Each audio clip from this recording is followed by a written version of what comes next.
दरम्यान आता महायुतीचे राज्यसभेचे उमेदवार रामदास आठवले यांनी नुकताच आपला उमेदवारी अर्ज दाखल केलेला आहे। यावेळेला महायुतीचे नेते त्यांच्या सोबत असलेले आपल्याला पाहायला मिळतात।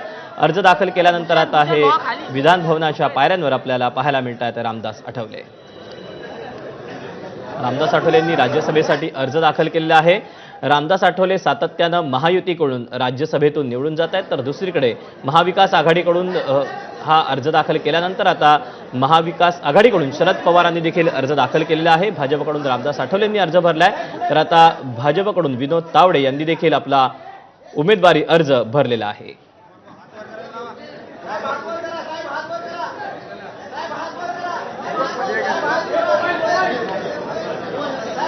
आता प्रसार माध्यमांना देखील समोर येऊन त्यांनी आता विक्ट्रीची साईन दाखवलेली आहे।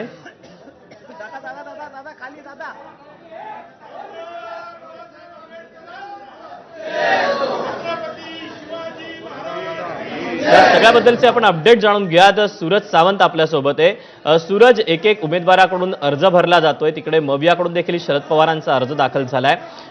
विधिमंडळ परिसरामध्ये आज नेमक्या काय घडामोडी घडतायत?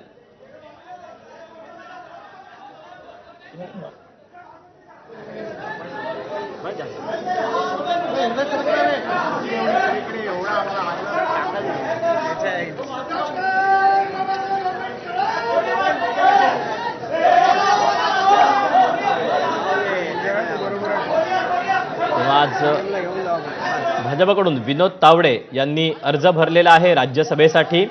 गेल्या अनेक काळांपासून ते सक्रिय अशा या वैधानिक कुठल्याही संविधानिक पदावर नव्हते आणि त्यानंतर आता मुख्यमंत्री देवेंद्र फडणवीस यांच्या उपस्थितीमध्ये विनोद तावडे यांनी अर्ज भरलेला आहे। रामदास आठवले यांनी देखील अर्ज भरलेला आहे आणि आता महाविकास आघाडीकडून राज्यसभेसाठी शरद पवार यांनी देखील आपला उमेदवारी अर्ज हा भरलेला आहे।